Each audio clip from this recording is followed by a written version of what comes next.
Welcome to New York's number 2 sports show. The Rangers beat the Islanders in a shootout. Final score 3-2. So, was not pretty at all. Artemi Panarin ties it up late with a little more than 4 minutes left in regulation, and the Rangers get it done in the shootout. It's a franchise record for regular season wins for the Rangers. It's their 54th. Which breaks the record previously held from the 2015 Ranger team. Now that team won the President's Trophy. And with this win, just barely, the Rangers are still in control of their own destiny with 1 game to go, where if they get 2 points, they will win the division, win the conference, win the President's Trophy. I didn't think, the Rangers, it wasn't an overly impressive performance by any means. I thought that Igor Shesterkin was the Rangers' best player in this game. Really, really good. Rangers outshot the Islanders 43-36. Ilya Sorokin was actually in net for the Islanders, which I kind of thought it'd be Varlamov, but they go to Sorokin, who was good, at least fine. But Igor made a lot of big saves, especially when the Rangers were down 2-1. Rangers penalty kill really generated more offensive chances. The Rangers penalty kill was great, and it has been for a while now. I've been saying that. It's really, as good as Ranger power play is, arguably, I'd say the PK has been better, which is saying a lot.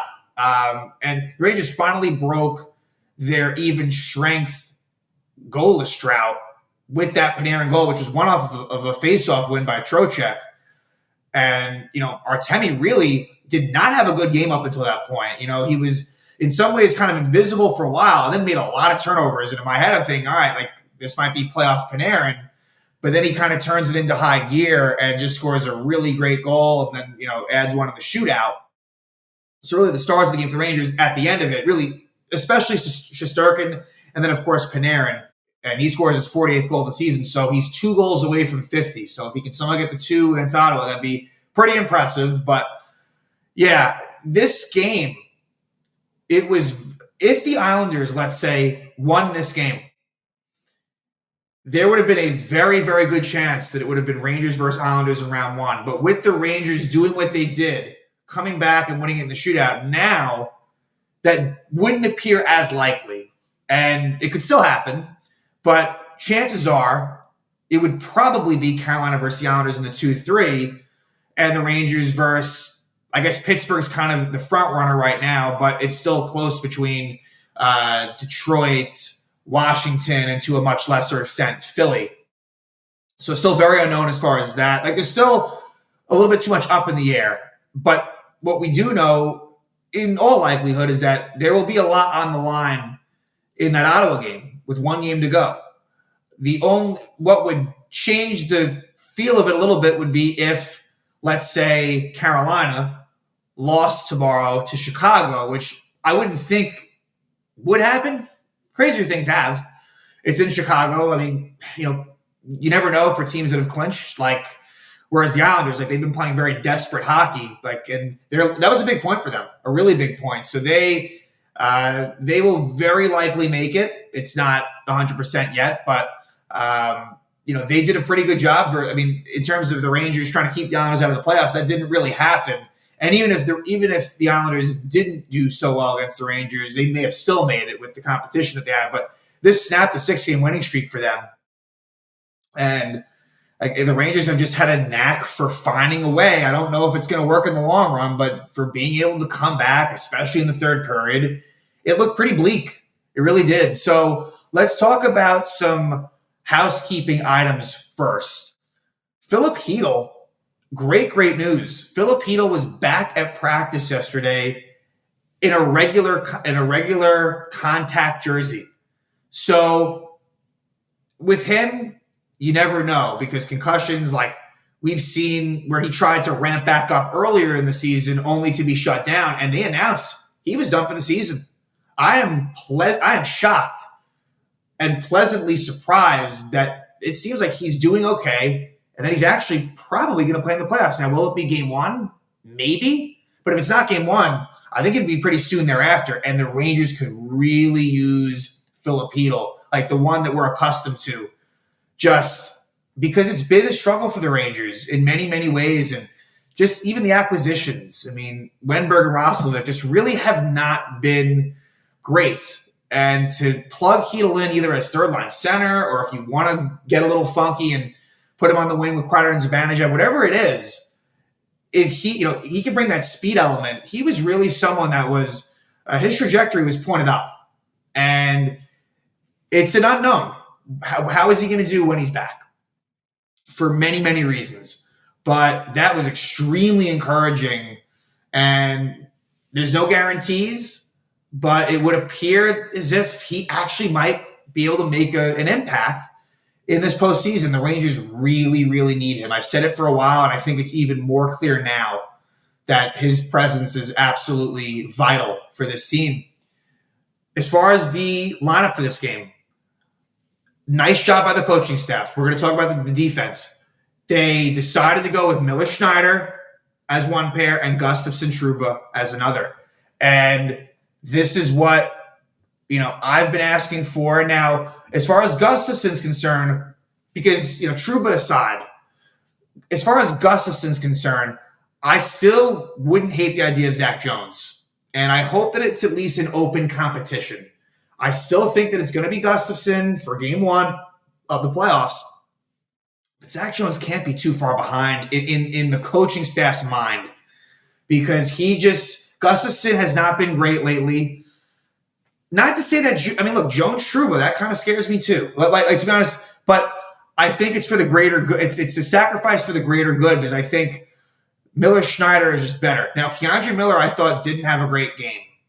He has, and so that's kind of with Trouba or without. But I just think with Schneider, there's a little bit more mobility. Schneider is able to kind of recover from mistakes more quickly than Trouba would be from that pair. And hey, for what it's worth, Braden Schneider scored a short-handed goal tonight, or today, I should say. But yeah, that's a step in the right direction. Forwards-wise, Matt Rempe was in the lineup. Johnny Brodzinski was a healthy scratch. Now, Rempe only played 557, but I actually thought that within that time, didn't look too bad. Like, he held his own. Again, he's not going to get the regular minutes that, let's say, even a Brodzinski would get. It's just they don't really trust him in that way. But I would say out of the three members of the fourth line, he was absolutely the best one. I mean, Jimmy Vesey had an awful game. Really, really bad for Jimmy Vesey. And it led to at least one, if not two, both of Islanders' goals Vesey had a play in. And Barclay Goodrow took a penalty. Like, Goodrow was not good. So I don't know. All I know is this, what makes me excited is you get Heedle back in the lineup, and all of a sudden you can move Wenberg to fourth line center. It just opens things up. It still leaves you in a tough spot with that Roslovic first line right wing situation's not great. Mika Zibanejad, give him credit. He was kind of buzzing all over the ice in this game. So it was definitely one of Mika's better games. Roslovic, who he's not been very good. In the short amount of time that he was out there, was noticeable, but not to the point where you feel great about that line. Look, the Panarin line was basically shut down for a while, but it's hard to hold him down the whole time. And he was able to get a big goal. So it wasn't looking great. It really wasn't, especially when the Islanders were up 2-1. And the Ranger penalty kill was so good in this game. Like, really, really good. Not only creating offense, but just keeping the Islanders at bay. The Islanders really didn't get chances, and I think the power play opportunities were 5-1 in favor of the Islanders. What was big was that Noah Dobson was out. That's a really big loss for them, especially in the power play. He's their power play quarterback, and for them to lose him is definitely pretty significant. So like I said, Sorokin versus Shesterkin really was a great goalie duel for sure. And the Rangers jump out to a very good first 10 minutes of play or so. And I felt that was the case in the first and the third to a lesser extent. But then after that, the Islanders took it right back, gave it right back to the Rangers. So it ends up kind of netting out as a somewhat even first period. But as far as the penalties were concerned for that period, it was at 13-11, Mike Riley hooks Alex Wenberg for the only Ranger power play. And they had good zone time, had opportunities, but weren't able to score. Then at 16-40, I didn't love a lot of the Ranger penalties. Like, this is not like This isn't like a referee. I thought the refs were fine in this game for the most part. At 16:47, a needless holding penalty by Goodrow on Matt Barzell. Ranger penalty kill does a nice job. And then Capo Caco, got to be more careful with your stick. Double minor high sticking penalty of Robert Bortuzzo at 19:31 of the first. I will say, though, I didn't really see any blood. So not sure. I mean, he must have been there, but not sure why that was a double minor. But the Ranger PK really does the job before that one was even over. At 3:19, Ryan Lindgren is called for boarding Matt Barzell. So it's 5-on-3 for a little bit. They kill that off, and then before the Lindgren penalty is out, Braden Schneider scores his 5th goal of the season, his first career shorthanded goal from Zibanejad and Kreider. So a little 3-on-1 where Schneider follows up on his own shot. Sorokin makes the initial save, Schneider gets the rebound and scores, gives the Rangers a 1-0 lead. Not too far after that, Islanders still in the power play. It appeared as if they might have scored a power play goal. It would have been Pierre Engvall's goal. But I noticed in real time that it looked like, I think it was Palmieri, whoever was in the center of the ice, might have been offside. Rangers challenged it, and it was, in fact, offside. So that goal is off the board. But at 11:42, Brock Nelson ties it up. His 31st goal of the season from Palmieri in fashion. It always seems, and Brock Nelson wasn't done. It always seems like Brock Nelson, it feels like he has pretty good career numbers versus the Rangers. He's really been good in this 4-game season series. Nelson's definitely put up some points versus the Rangers. But what happens here is a really bad job. Jimmy Vesey's got to clear the puck. He was put in a little bit of a tough spot. I think it was Lindgren that tried to get it over to Vesey. And he's unable to clear it. Had a couple of chances to do so. And just in general, the Rangers were having problems getting it out of the zone. And then ultimately, I believe it, I'm not sure if the shot, it might have been a Palmieri shot that goes off of Adam Fox. And he might have been a little bit of pain on the play. I wish Fox could have maybe stuck with it. But to be fair to him, he might have been hurt at the time. And Brock Nelson kind of after a second chance, Igor makes the first save. And then after a second opportunity, kind of somewhat banks in off of Igor and in. So that line was pretty good. It was, and they would score twice. It was the Nelson Palmieri Fasching line. So a good job by Patrick Waugh. He had Fasching in and Holmstrom out, and it made a positive difference for the Islanders. So, not a great job there. Really, Vesey more so. I think Rempe was on for that goal, but he didn't play a factor in it. So it's 1-1. But then to make things worse, we saw it happen last game.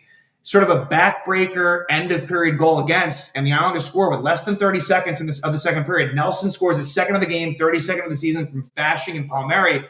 A bad icing by Keandre Miller. And it was, I guess, a miscommunication between Miller and Vesey, where Miller was trying to get Vesey going on an odd-man break, and Vesey wasn't really looking his way. So blame goes both ways. But yeah, Keandre, a little bit of a rough go at it. I already spoke about Vesey. So now it's a face-off in the offensive zone for the Islanders. I believe Wenberg was the one that lost the draw, and not great coverage as well by Alex Wenberg on the goal against. Keandre Miller, I think it was Miller, his stick might have been held. The refs might have missed one there that kind of, led to this Islander goal, but just great work by the Islanders. Really outworked the Rangers, not great coverage by the Rangers, and Igor kind of didn't even really see that Brock Nelson kind of shot at what was kind of an empty net. And the Islanders take a 2-1 lead. Rangers start out the third period, start out pretty strong. A lot of stoppages, but first 4 or 5 minutes I thought went the Rangers' way. But then after that, the Islanders were a lot better. Much, much better. And eventually at 6:45, Lindgren takes another penalty. He trips Brock Nelson. And the reason why this happened was because and this is where the Panarin turnovers were really, really bad. What happens is Panarin turns it over, and the Islanders had a glorious opportunity, even with Lindgren tripping Nelson. I forget who it was that was on the receiving end of the great chance. It was a right-handed shot for the Islanders. It was either probably Palmieri or maybe Fasching. Maybe Palmieri. Great save by Igor. Igor made so many good saves. Rangers kill that off. Islanders are still kind of buzzing. And at 13:04, after another turnover by Panarin, he's forced to hook Adam Pelech. And it's a penalty shot. So back-to-back Islander-Ranger games where the Islanders have a penalty shot, and in both instances, Igor makes the stop. They were lucky that it was Pelech. Not the Islanders really had that many great shootout, as we'll find out later. The Islanders don't really have that many great players for the shootout. And Pelech is stopped. So Panarin, a couple of bad turnovers, but he is able to get redemption. After the 6-minute TV timeout break, I believe this is when it was, at 15:43 of the third, Panarin ties it up. A great shot by Sorokin off the face-off win by Trocheck, who gets the assist. 48th goal of the year for Artemi. Ties it up at 2. Soon thereafter, Casey Cizikas had a great chance that Igor gets a piece of. It goes off the crossbar. Like, Islanders were really looking. I mean, I was looking forward to this game just leaving regulation. I felt like the Rangers had a better chance once it went to the 3-on-3, and then conversely the shootout, and moving forward to the shootout.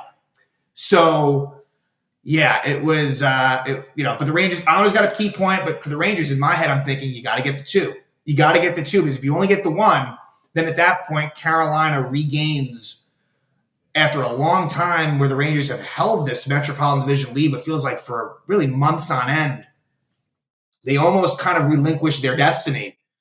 3-on-3 had chances both ways. Igor's been so good in the overtimes this season. Like, some of his best saves, and that makes sense, it's 3-on-3, have been in that 3-on-3 overtime.